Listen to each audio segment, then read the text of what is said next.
بلش.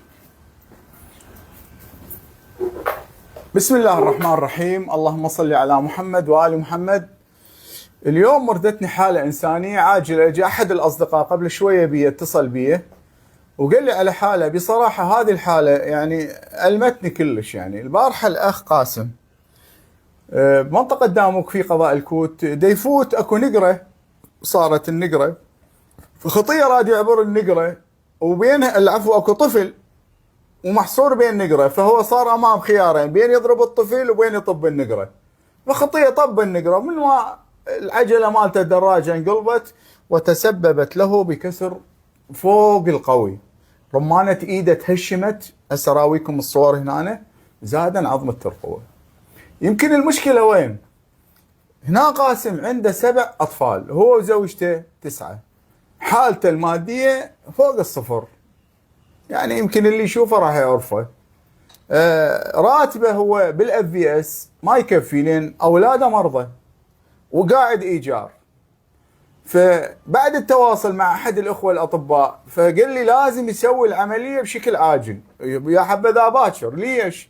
لان الكسر اللي عنده والمشكله بالكسر اللي عنده، يعني التهشم اللي عنده اذا طول تسبب له فوق المضاعفات الخطره جدا ومنها القنقري. يعني قنقري بعد ينتهي. مشكلة مو هنا، المشكلة مو يم صحته، المشكلة إذا صار عنده شيء. خطية أطفاله ال7 من إلهم. ابقوا وياي وخليني نشوف قاسم شي يقول. أولا السلام عليكم قاسم. عليكم السلام. والحمد لله على السلامة. الله يسلمك. الله أنا ما أريدك تبكي. قرب ليش تبكي؟ قول يا الله. الناس الخيرة ما راح تعوفك. صار لك كم يوم على هالحالة ابو محمد؟ صار 3 أيام. قلت لي تنام لو ما جاي انام. ما جاي انام. وان شاء انا بصراحه من اشوف هيك منظر انا اتالم. تقول يا الله سولف لنا على الحادث خلي الناس تشوف، وانا متاكد اكو ناس خيره راح تتعاطف وياك. هسه انا بعد التواصل مع الدكتور تقريبا العمليه مو 6-3، والرجل وعدنا خير، يعني قد الغراض البلاتين وغير البلاتين، والناس ان شاء الله ما تقصر. 3 ملايين تكلفه عمليته. سولف لي شنو اللي صار؟ سيد فايت بالشارع ولاقاني طفل دنا. اي صارت نقره قدامي، اما اضرب الطفل اما اطب النقره. طبيت بالنقره صار انقلبت. قلبتي شالت الناس خيره. اي ودوني المستشفى. رحت المستشفى ماكو كل علاج بالمستشفى. طلعت على مسؤوليتي. ثاني يوم رحت للدكتور. ما نريد نسمي اسم الدكتور. اي قال لي العمليه. طبعا انا هم تواصلت ويا هذا الطبيب اللي يعني انا رجل خير الله يجازيه الف خير. يعني قال لي انا سيد ما اريد، يعني ما اريد اي شيء، بس لازم ندخل عمليه. وحتى هم قال لي انتظرني خلينا نشوف بلكي اذا ندخله. بس احنا شنو لان بحكم عمل يعني البلاتين نوبات يرهموه، فاحنا نريد بلاتين خاص بيده، يعني ما نقدر ننتظر. المشكله يم اطفاله يم مضعه. حسن ان شاء الله قاسم شو تقول للناس الخيره؟ والله شقلهم اقول لهم مروتكم. مروتكم. قلت لي انت جهال، يعني راتبك ايش عجب؟ ما لا من راتبك. راتبي كله جهالي، كله مرضى، ربعتهم. ربو مزمن. ومرتي مريضه هم. ايش بيها مرتك؟ والله عندها انزلال. اي راد لها عمليه هم. زين انت قلت لي كم جهل عندك؟ 7 عندي. 7 عندك. ما ادري ايش اقول لك، يعني انا بقى الامر متروك يمكم. انا هسه اضطريت اسوي البث المباشر واترك الحاله يمكم شوفها، يعني خطيه رجلي على ايدي على، يعني ما ادري ايش اقول، ووجع كلش خطيه يعني قبل شويه. وهاي يشوفون الدول اللي مسجل لها يمكن اغلبيتها مهدئات.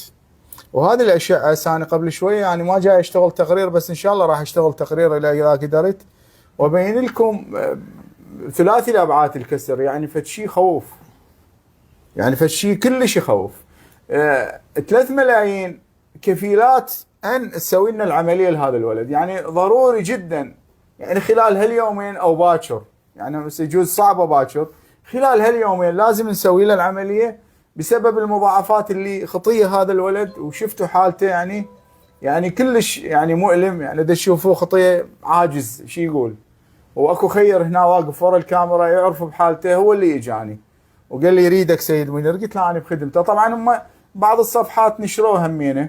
انا ان شاء الله راح اترك لكم الرقم واولياته للي يعرفني، عسى ولعل هسه احنا يعني لا تتردد باي مبلغ يجي، يعني تقول ارد انطيه خاف قليل يتجمع.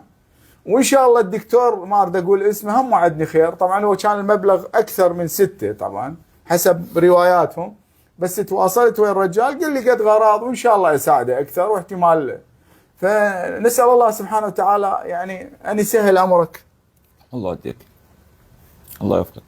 وقول يا الله ما اريدك انت يا الله بعدين دمعتك بعينك وقول يا الله، وان شاء الله الله يسهلك انت. قول يا الله ما اريدك تبكي ان شاء الله. صار له يعني هاي كم يوم راح يخليك على هاي الحاله اذا ما سويت العمليه؟ صار لي 3 ايام. اي 3 ايام صار لي. ما انام الليل كله، ما انام. اي ما انام. هسه الناس الخيره دا تشوفك وما راح تقصر وياك. عمي حقك، الوجع ما ينحمل، العمليه مكلفه وانت ما عندك يعني خطيه. هو الم انا دا احسه ما بين الوجع وما بين عمليه ما عنده. شو يسوي الرجال؟ يقول يا الله ان شاء الله. انا بعد اناشد بيكم مروتكم، شفتوا الحاله مثل ما هي. انا سويتها بشكل عاجل، ما سويت تقرير لان ما لحق. وضعه كل الصعب، تتطلب عمليته مباشره عقب باكر او باكر، لان الغراض لازم يجهز انواع البلاتين. نخاف من مضاعفات البلاتين، يعني اخاف الكسر التهشم، لان يراد له بلاتين. نخاف من قرقري القنقري العفو، يعني صاحب عائله تتكون من 7 نفرات، ما اعرف شو اقول. هو وزوجته 9 وقاعدين ايجار، وخطيه راتبه ما يكفي. يعني انا اللي اعرفه راتبه ما يكفي، يعني مصاريف ولده، مصاريف كذا، مصاريف. وهذا الحادث نوبات تصير. نسال الله سبحانه وتعالى يعني ان الله يسهل لك. وان شاء الله الناس الخيره، احنا العلينا راح ننقل الناس الخيره والخيرات ان شاء الله ما يقصرون. وان شاء الله تلم. يعني انت قلت لك لا تتردد تقول قليل وكذا، يلم ايا كان تبرعت. انا عفت على صفحتي قلت لكم الارقام. ان شاء الله ابو محمد ان شاء الله اولا الله سبحانه وتعالى ما يتخلى عنك، وان شاء الله ما اعوفك. الله يوفقك بكل طريقه، يعني بكل طريقه لازم، كل طريقه انا ما اعوفك على الحال. وان شاء الله الناس الخيره تشوف هسه اللي انت بيه. هاي رجلك ايش بيها النوب؟ هاي جروح، كله جروح. اي لو تشوف هنا الكدمات همينه يا ابو فلان. اي جروح. هذه كدمات هذه، بس احنا عندنا المشكله الاكبر هنا. اي هاي هنا.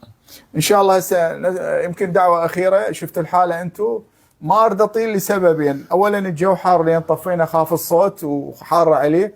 2 الحوار معاي يخليه يبكي، انا ما اريد يبكي الولد. اريدك تكون قوي وخلي املك بالله سبحانه وتعالى وباهل البيت والناس الخيرين.